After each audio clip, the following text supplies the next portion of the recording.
ಆತ್ಮೀಯ H16 news ಅರ್ಥಾತ್ ಹೇ ಸೀತಾರಾಮಗೆ ಸ್ವಾಗತ. ನಾನು ನಿಮ್ಮವ MI ಅಥವಾ ಮಲ್ಲಪ್ಪ ಜೋತಾವಾರ್. ಆದ್ಮೇಲೆ ಈಗ ತಾವು ದಿನ ಸುದ್ದಿಗಳನ್ನ ಅದರ ಜೊತೆಗೆ ವಿಶೇಷತೆಗಳನ್ನ ನೋಡ್ತಾ ಹೋಗಿ ವಿಶೇಷ ಈ ಮೊದಲನೇ ಸುದ್ದಿಯನ್ನು ನೋಡಿ.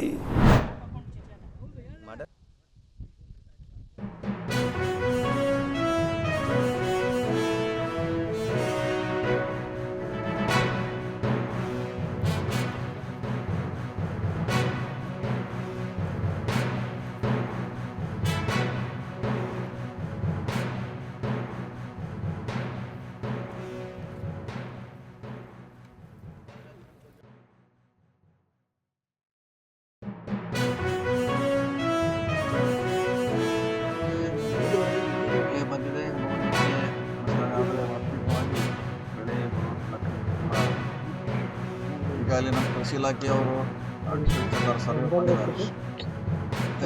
ಸಂಪೂರ್ಣವಾಗಿ ಮೋರ್ ದೆನ್ 90% ಆಗಿದೆ. ಆದ್ರೂ ಕೂಡ ಇಲ್ಲಿ ಪಿಚ್ಕಲ್ಲಿ ನೋಡಿದಾಗ ಬಹಳ ಗಂಭೀರ ಪರಿಸ್ಥಿತಿ ಇದೆ. ನೋಡೋಣ, ಇನ್ನೊಂದು 10 ದಿವಸ ಒಳಗಡೆ ಮಳೆ ಆಗಿದ್ರೆ ಒಂದು ಹಂತದಲ್ಲಿ ಅವರು ಸರ್ವೆ ಮಾಡಿದ್ದಾರೆ. ಇನ್ನೊಂದು ಮತ್ತೆ ಮಾಡಬೇಕಾಗುತ್ತೆ. ಬಹಳಷ್ಟು ಡ್ಯಾಮೇಜ್ ಆಗುವಂತ ಲಕ್ಷಣಗಳು ಕಾಣ್ತಿದೆ. ಇದೆಲ್ಲ ವರದಿ ಮಾಡ್ತೀವಿ ಸರ್ಕಾರಕ್ಕೆ. ಹೆಸರುಕಾಳು ಹಾಗೂ ಉದ್ದು ಏನಿದೆ, ಎರಡು ಕ್ರಾಪ್ಸ್ ಬಹಳ ಇಲ್ಲಿ ಸ್ಟ್ರೆಸ್ ಆಗಿದೆ ಅಂತ ಹೇಳಿ ಸೌಂದತ್ತಿ, ಯರಗಟ್ಟಿ ಹಾಗೂ ರಾಮದುರ್ಗದಲ್ಲಿ ನಾವು ಮಿಡ್ ಸೀಸನ್ ಅಡ್ವರ್ಸಿಟಿ ಡಿಕ್ಲೇರ್ ಮಾಡಿದ್ವಿ.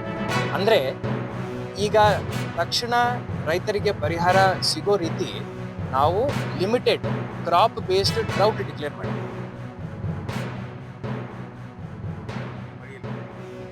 ಅಷ್ಟು ಎಲ್ಲ ನುಕ್ಸಾನ್ ಆಗೈತ್ರಿ. 5 ಪ್ಯಾಕೆಟ್ ಗೊಂಜಾಳ ಹಾಕಿವ್ರಿ, 5,000 ರೂಪಾಯಿ ರೀ. ಒಳ್ಳೆ 5 ಚೀಲ ಗೊಬ್ಬರ ಹಾಕಿವ್ರಿ, 1,400 ರೂಪಾಯಿ ಚೀಲ ರೀ. ಅದು 8,000 ರೂಪಾಯಿ ರೀ. ಒಳ್ಳೆ 2 ಸಲ ಕಸ ತೆಗಿಸಿವ್ರಿ, 3 ಸಲ ಔಷಧ ಹೊಡಿಸಿವ್ರಿ, ಅದು 3,000 ರೂಪಾಯಿ ರೀ. ಒಳ್ಳೆ ಎಡಿ ಹೊಡೆದಿವ್ರಿ, ಭಾಳ ಬಾಡಿಗೆ ಐತ್ರಿ. ಒಟ್ಟ ಏನೂ ಇಲ್ಲ ಇಲ್ಲ, ದನಗಳ ಮೇವು ಸಹಿತ ಇಲ್ರಿ ಸರ್. ಗಡ ಬರ್ಬೇಕು ಕೆನಾಲ ನಮಗೆ ಅಗದಿ ಸಮೀಪದಾಗೈತ್ರಿ. ಒಂದು ಬೇಡ 3 ಕಿಲೋಮೀಟರ್ ನೀರು ಹರಿತೈತ್ರಿ. ನೀರು ಹರಿತೈತಿ. ನಮ್ಮ ಒಟ್ಟ ಇಳಕಲ್ ಕಾಯ್ಸಾರು ನಮಗೆ ಲಿಫ್ಟ್ ಮಾಡೋದು ಒಟ್ಟ ಕೊಡಾಕ ಬರೋದು. ನಮ್ಮ ನೀರು ಐತ್ರಿ. ಮತ್ತು ಬಡ್ಡ್ಯಾಗ ಕೆನಾಲ್ ಇದ್ದು ನಮಗೆ ನೀರು ಬಂದು ನಿಲಕ್ಕಿಲ್ರಿ. ಕುಡಿಯಾಕ ನೀರು ಇರ್ಲಿಕ್ಕಿಲ್ಲ, ಮತ್ತು ಭೂಮಿಗೂ ನಿಲಕ್ಕಿಲ್ಲ. ಅದು ಲಿಫ್ಟ್ ಇರಿಗೇಷನ್ ಮಾಡಿಕೊಟ್ರೆ ನಮಗೆ ನಾವು ಬದುಕ್ತೀವಿ.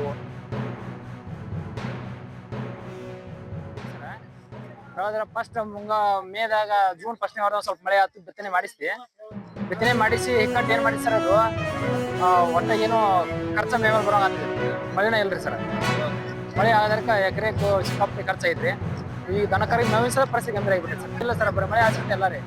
ನೀರಾವರಿ ಏನೋ ಇಲ್ಲ ಇಲ್ರಿ ಸರ್ ನಮ್ಗೆ.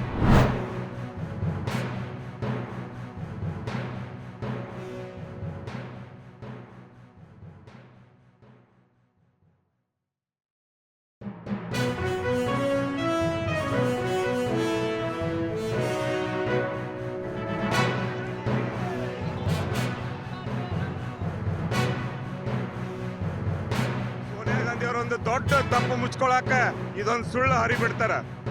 ಯಾವುದೇ ಕಾರಣಕ್ಕೂ ಸೋನಿಯಾ ಗಾಂಧಿ ಅವರು ಇಡೀ ನಮ್ಮ ಭಾರತ ದೇಶವನ್ನ ಅವರ ಮನಲ್ಲಿ ಇಟ್ಕೊಂಡು ಎಲ್ಲಾ ದೇಶದ ವಾಸಿಗಳಿಗೆ ನಮ್ಮ ರಾಷ್ಟ್ರಗೀತೆಯನ್ನ ಅವಮಾನಿಸಿದಕ್ಕ ಆ ಸೋನಿಯಾ ಗಾಂಧಿ ಎಲ್ಲ ನಮ್ಮ ಭಾರತೀಯ ದೇಶದ ನಾಗರಿಕರಿಗೆ ತಪ್ಪಾಗೈತಿ ಅಂತ ಬಾಹಿರವಾಗಿ ಅವರು ಒಪ್ಕೋಬೇಕು.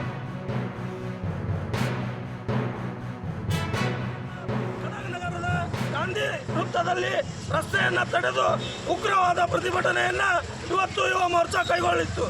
ಈ ಯುವ ಮೋರ್ಚಾ ಇವತ್ತಿನ ಪ್ರತಿಭಟನೆ ಅತ್ಯಂತ ಶಾಂತಿಯುತವಾಗಿದೆ. ಮುಂದಿನ ದಿನ ಬಂದಾಗ ಅವ್ರ ಮೇಲೆ FIR ಇಲ್ಲ ಅಂದ್ರೆ ಉಗ್ರವಾದ.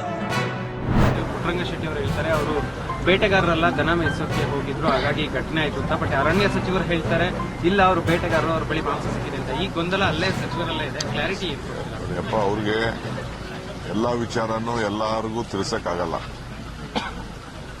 ಏನೇನು ಸತ್ಯ ಇದೆ ಎಲ್ಲ ನನಗೂ ಬೆಳಗ್ಗೆ ಅಷ್ಟೊತ್ತಿಗೆ ಮಾಹಿತಿ ಬಂತು. ನನ್ನಲ್ಲೂ ಕೂಡ ಎಲ್ಲ ದಾಖಲೆಗಳು ನನಗೆ ತಿಳಿಸಿದ್ದಾರೆ. ಅರಣ್ಯ ಇಲಾಖೆಯವರು ಬಂದು ಕಂಪ್ಲೀಟ್ ಫಸ್ಟ್ ಹ್ಯಾಂಡ್ ಇನ್ಫಾರ್ಮೇಶನ್ ನನಗೆ ತಿಳಿಸಿದ್ದಾರೆ. ಬಂದೂಕ ಸೀಸ್ ಆಗಿದೆ. ಆಮೇಲೆ ಮಾಂಸ 2 ಚೀಲ ಮಾಂಸ ಎಲ್ಲ ಕೂಡ ಸೀಸ್ ಆಗಿದೆ. ಕಾಡು ಪ್ರಾಣಿಗಳ ಮಾಂಸ ಎಲ್ಲ ಸೀಸ್ ಆಗಿದೆ. ಒಬ್ಬರು ಎಸ್ಕೇಪ್ ಆಗಿದ್ದಾರೆ, ಅದು ನಮ್ಮ ಆಫೀಸರ್ಸ್ ಹೇಳಿದ್ದು. ಇನ್ನು ಕೆಲವೆಲ್ಲ ಮಾಹಿತಿ ಎಲ್ಲ ಬರ್ತದೆ, ಕೆಲವೆಲ್ಲ ಇನ್ಫಾರ್ಮೇಶನ್ ಎಲ್ಲ ತೆಗೆದುಕೊಳ್ತಾ ಇದ್ದಾರೆ. ಕಾಡಿನಲ್ಲಿ ಯಾರು ಈ ಥರ ಆದ ಎನ್ಕೌಂಟ್ರಿಗೆ ಅವರ ರಕ್ಷಣೆಗೆ ಅವ್ರ ಕಡೆಗೂ ನಮ್ಮ ಅರಣ್ಯ ಸಂಬಂಧಿಯವರು ಕೂಡ ಅವರು ಶೂಟ್ ಮಾಡಿದ್ದಂಥ ಮಾಹಿತಿಯನ್ನು ಅವರು ತೋರಿಸ್ಕೊಡ್ತಾರೆ. ನಾನು ಅದಕ್ಕೆ ಒಂದು ಜುಡಿಷಿಯಲ್ ಎನ್ಕ್ವೈರಿ ಕೂಡ ನಮ್ಮ ಮ್ಯಾಜಿಸ್ಟ್ರೇಟ್ ಮಟ್ಟದಲ್ಲಿ ಒಂದು ಎನ್ಕ್ವೈರಿ ಕೂಡ ಈಗಾಗಲೇ ನಾನು ಹೇಳಿದ್ದೇನೆ, ಪ್ರಾರಂಭ ಆಗ್ತದೆ.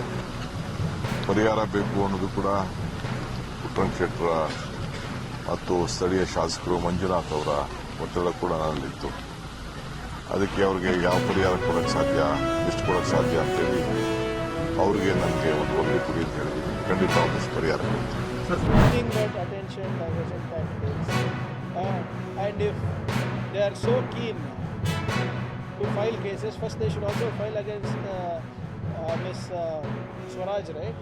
Miss Basuri Swaraj. She walked out apparently. That's what the social media videos show. Why there is no cases filed against them by the BJP Morcha? And whether it's BJP or Morcha, ABVP, or whether it is RSS, we don't need certificates of being national or anti-national from them. These are the same people who have not done anything for the freedom struggle. Their political methods didn't even hoist the flag for the BJP is just interested in weaponizing these things. The national song, national anthem, everything they want to weaponize. So whatever it is, there is absolutely, like, they can file whatever cases they want. We don't need any certificate of Desh Bhakti from these people. ತಾವೆಲ್ಲ ಇಲ್ಲಿವರೆಗೆ ಸುದ್ದಿಗಳನ್ನು ನೋಡಿದಿರಿ, ಜೊತೆಗೆ ವಿಶೇಷ ಘಟನೆಗಳನ್ನು ಸಹ ನೋಡಿದಿರಿ. ಅದು ನಿಮ್ಗೇನು ಅನ್ನಿಸ್ತು? ನಿಮಗೆ ಲೈಕ್ ಮಾಡಿರಿ, ಶೇರ್ ಮಾಡಿರಿ, ಕಾಮೆಂಟ್ ಮಾಡಿರಿ, ಜೊತೆಗೆ ಸಬ್ಸ್ಕ್ರೈಬ್ ನಿಲ್ಲಿಸ್ಬೇಡ್ರಿ. H16 ನ್ಯೂಸ್ ಅರ್ಥಾತ್ ಸತ್ಯದ ಕೈಗನ್ನಡಿ ವಂದನೆಗಳು.